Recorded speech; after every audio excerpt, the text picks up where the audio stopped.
Hello guys, good morning, this is Uncle Jai. How are you doing today? I hope you are doing great.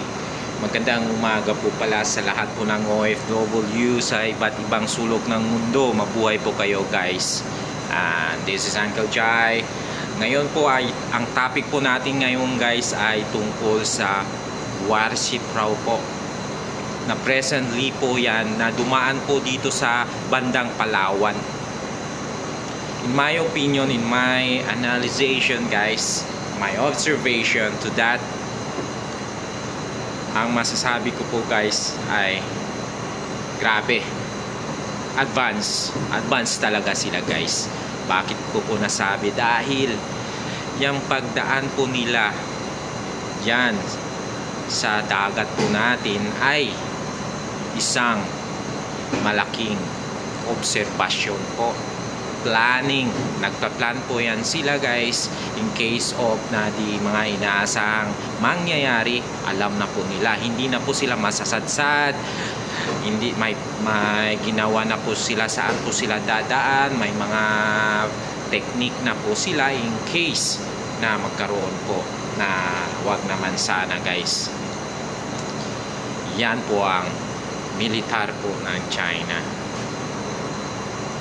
Kaya wag po tayo kumpiyansa guys. Complacent, wag po tayo complacent. Dapat po yung gobyerno natin, kung kaya po sa diplomacy, gagawin po natin. Dahil China po ay andito po sa Pilipinas na nagnenegosyo.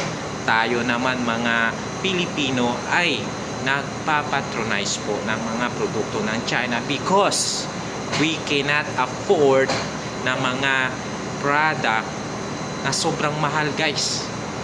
Biruin nyo, ang sahod po natin minimum yan sa Pilipinas, bayad ka pa ng pamasahe, bayad ka pa ng boarding house, tapos hindi pa hinuhulugan yung SS mo, yung PhilHealth mo. Paano na lang guys? May unity ba ang mga Pinoy? Diba?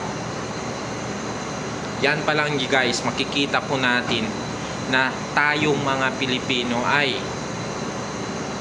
hindi po nagtutulungan.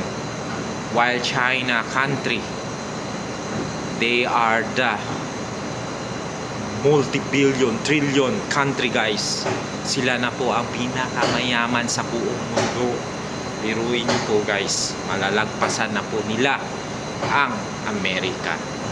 Kaya guys, ang masasabi ko po, sana po ay hindi naman po na mangyayari ang kaguluhan po sa Pilipinas. Kasi po, we are the consumers of China product. When it comes to vegetable,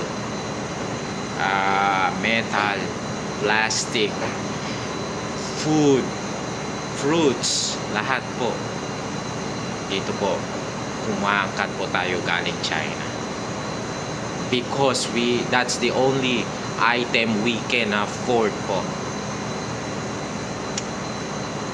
Kaya guys, pinipray po natin na madaan po ito sa usapan, sa diplomasiya.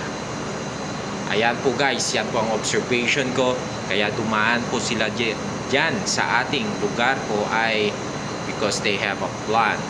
Paano, saan po sila dadaan, saan po sila lulusot. Yan po. Kaya they are preparing po guys. And anyway, for more videos, please subscribe to my YouTube channel. And maraming salamat. Thank you so much guys. Peace to the world. Mwah mwah. Chup chup. Goodbye guys. See you for my next video. Bye bye.